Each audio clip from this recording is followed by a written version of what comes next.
किसानों को मिल रही है केसीसी, ऐसे ही पशुपालकों को भी मिलनी चाहिए।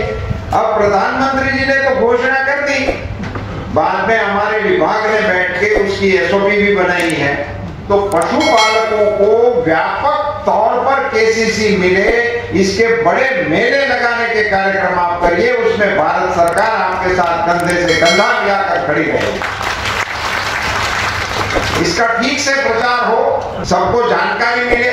ये तो बैंक वाले इसको मानते ही नहीं है जिनको बैंक में आना जाना चाहिए। ये तो मोदी जी की जबरदस्ती है कि बैंक वालों के सामने बकरी वाले को खड़ा कर दिया, तो अभी उसको देना है। आप सुन रहे थे केंद्रीय मत्स्य पालन पशुपालन डेयरी मंत्री पुरुषोत्तम रूपाला को। मैं हूं एसबी सिंह उजागर और आप देख रहे हैं रत्न शिखा टाइम्स। आज का विषय है पशुपालकों के लिए भारत सरकार की किसान क्रेडिट कार्ड योजना। तो पशुपालक किसान भाई, आप इस एपिसोड पर अंत तक बने रहें। योजना को विस्तार से बताने के लिए हमारे साथ जुड़ेंगे उत्तर प्रदेश पशुपालन विभाग में तैनात उप निदेशक नियोजन और प्रदेश में केसीसी योजना के नोडल अधिकारी डॉक्टर वीके सिंह, जो आपको योजना को विस्तार से बताएंगे। किसान भाइयों, यदि आप गाय भैंस या बकरी पालन करते हैं, आप डेयरी फार्म के जरिए दूध उत्पादन करते हैं, आप मत्स्य पालन व्यवसाय से जुड़े हैं, क्या आप सूकर पालन या भेड़ पालन कर रहे हैं, आप बत्तख या कुक्कुट व्यवसाय को और आगे बढ़ाना चाहते हैं, तो इस एपिसोड को ध्यान से देखते रहें, क्योंकि हम आपको बताने वाले हैं भारत सरकार की वह शानदार योजना जो आपके व्यवसाय को बढ़ाने में आड़े आने वाली धन की समस्या को खत्म कर देगी। अब पशुपालकों को भी दिया जा रहा है किसान क्रेडिट कार्ड। उत्तर प्रदेश में पहले ही चरण में बनने हैं 15 लाख किसान क्रेडिट कार्ड। तो आइए अब चलते हैं इस योजना के नोडल और उप निदेशक नियोजन उत्तर प्रदेश पशुपालन विभाग डॉक्टर वीके सिंह साहब के पास और जानते हैं क्या है पूरी योजना। भारत सरकार द्वारा पशुपालकों मत्स्य पालकों के हित के लिए किसान क्रेडिट कार्ड पशुपालन घटक योजना प्रदेश में अन्य प्रदेशों की भांति ही राष्ट्रव्यापी अभियान के रूप में 15 नवंबर से 15 फरवरी 2022 ये चलाया जा रहा है अभियान। और इसमें हमारे प्रदेश के लिए 15 लाख का लक्ष्य निर्धारित किया था कि उद्देश्य ये था सरकार का कि हमारे पशुपालकों को अपने कार्यक्रमों को क्रियाकलापों को आगे बढ़ाने के लिए जो धनराशि की आवश्यकता होती है वो धनराशि वो हमारे बैंकों के माध्यम से प्राप्त कर सकें, जिससे कि वो पशुपालन और मत्स्य पालन का काम अच्छी तरह से कर सके। इस कार्य के लिए अभियान चलाने के दौरान पशुपालन घटक में मुख्य पशु चिकित्सा अधिकारी के अधीनस्थ जितने भी पशु चिकित्सालय हैं, वहां पर इसका आवेदन पत्र जो कि भारत सरकार से आंग्ल भाषा में आया था, हम लोगों ने उसका हिंदीकरण कराकर दे दिया है।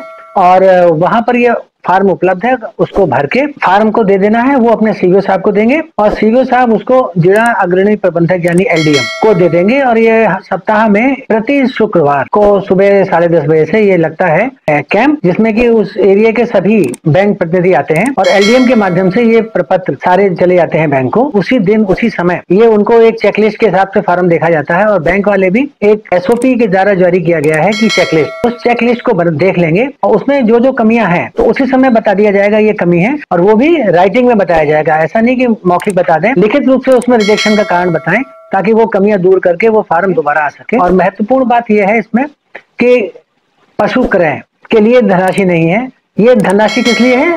पशुपालन को और अच्छा बनाने के लिए। यानी कि पशुपालन के साथ साथ अगर वो दूध का तरल दूध दे रहा है, उसका वैल्यू एडिशन करना चाहता है, उससे केजीन या लैक्टोज शुगर बनाना चाहता है या उससे पनीर बनाना चाहता है, इस तरह के सेपरेटर या और चीज मशीनों के क्रय के लिए, पशु को उन्नत चारा और संतुलित आहार देने के लिए इसकी धनराशि की व्यवस्था, पशुओं को शुद्ध पेयजल के लिए बोरिंग करानी हो उसके लिए, और पशुशाला वैज्ञानिक ढंग से तैयार करके कार्य करें उसके लिए धनराशि मुहैया कराई जाती है। खास बात इसमें यह है कि जो धनराशि इसमें दी जा रही है वो धनराशि बहुत ही कम ब्याज दर पे मिलती है, यानी कि बाहर जो रेट है उससे काफी कम। तो ये 3 से 4% की दर से धनराशि मिल जाती है और ये डिपेंड करता है 3 से 4, अगर टाइमली दे देगा तो वो कम रहेगी और उसके बाद अगर समय से नहीं दिया तो ये धनराशि का ब्याज बढ़ जाता है। तो इस तरह से अभी तक हमारे प्रदेश में काफी लोगों ने इस योजना का लाभ उठाया है और हमें कहते हुए अच्छा भी लग रहा है कि पूरे देश में इस समय हमारा प्रदेश, जो पूरे प्रदेश में 32-33 यूटी और प्रदेश हैं, उसमें चौथे स्थान पर है और जिसमें कि काफी लोगों ने सहयोग किया, पशुपालक भी इसका लाभ उठा रहे हैं और काफी लोगों में जोश रहा जबकि आप जान रहे हैं कि इस समय हमारे यहाँ आचार संहिता भी लगी, लोगों का रुझान चुनाव की तरफ भी रहा, लेकिन पशुपालकों के हित में पूरा व्यवसाय विभाग लगा रहा और निदेशक महोदय के मार्गदर्शन में काफी बार कार्यक्रम हुआ। जूम बैठक के द्वारा भी रिव्यू किया गया, प्रमुख सचिव महोदय और एपीसी साहब के स्तर से भी इसके लिए दिशा निर्देश दिए गए और समय समय पर जूम बैठक के माध्यम से बैठक करके अपने जिला स्तरीय अधिकारियों को भी और मंडल स्तरीय अधिकारियों को भी हम लोगों ने मोटिवेट करने का प्रयास किया, जिससे कि अच्छे रिजल्ट आए। और कई जगह पशुपालकों के खुद भी फोन आए, साहब फार्म में भर रहा हूँ, मेरे को ये है, कितना दिन लगेगा अभी, तो वो भी फीडबैक यहाँ तक उनको आया और उनको लगा कि ये उनके हित के लिए। खास बात इसमें यह है कि अगर 1,60,000 रुपए तक किसान क्रेडिट कार्ड कोई बनवाना चाहता है पशुपालक, तो उसको कोई भी चीज की आवश्यकता नहीं है देने की, यानी कि जमीन की या कोई गारंटी की, केवल वो अपना आधार कार्ड और फोटो उसमें लगा के देगा और उसको 1,60,000 रुपए तक की धनराशि अनुमन्य हो जाएगी। अगर 1,60,000 1 रुपए से ऊपर 3 लाख रुपए तक की सीमा के अंतर्गत वो ऋण लेता है, तब उसको जमीन का किसान बही है, इस तरह के तथ्य भी उसको देने पड़ेंगे।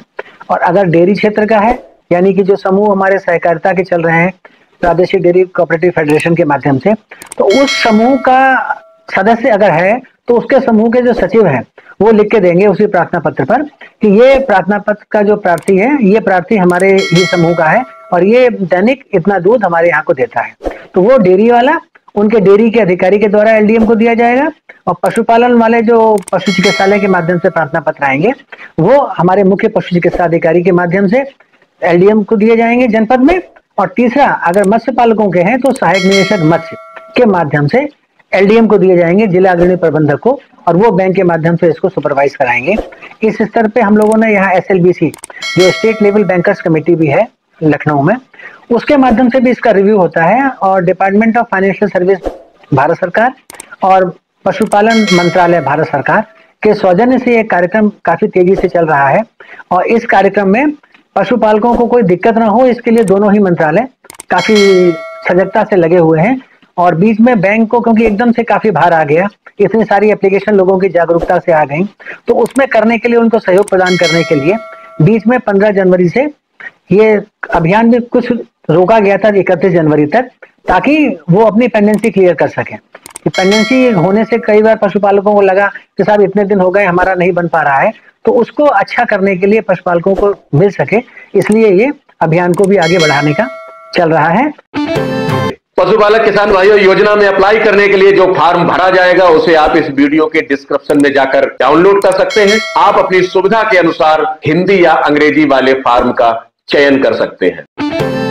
में पशुपालक को जहां भी कोई दिक्कत आए तो वो हमारा जो टोल फ्री नंबर है 1800-180-5141, जिस पे जानकारी करके बात कर सकते हैं। लेकिन मेरा पशुपालक भाइयों आपसे निवेदन यही है कि पहले आप अपनी समस्या का निवारण पशु चिकित्सा अधिकारी जो आपके विकास खंड स्तर पे हैं उनसे करिए।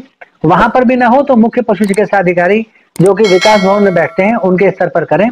वहां से भी अगर आपको सुविधा में आपको कुछ सुगमता नहीं हो पा रही है तो आप मुझसे, यानी कि मैं नोडल अधिकारी हूं के नाते, आप मुझसे या निदेशक महोदय से वार्ता करके अपनी समस्या का निष्पादन करा सकते हैं। इसमें डॉक्टर साहब किस किस टाइप के जो पशु पालन करते हैं, किस कैटेगरी के पशुओं का पालन करते हैं जिनको इसमें रखा जाएगा?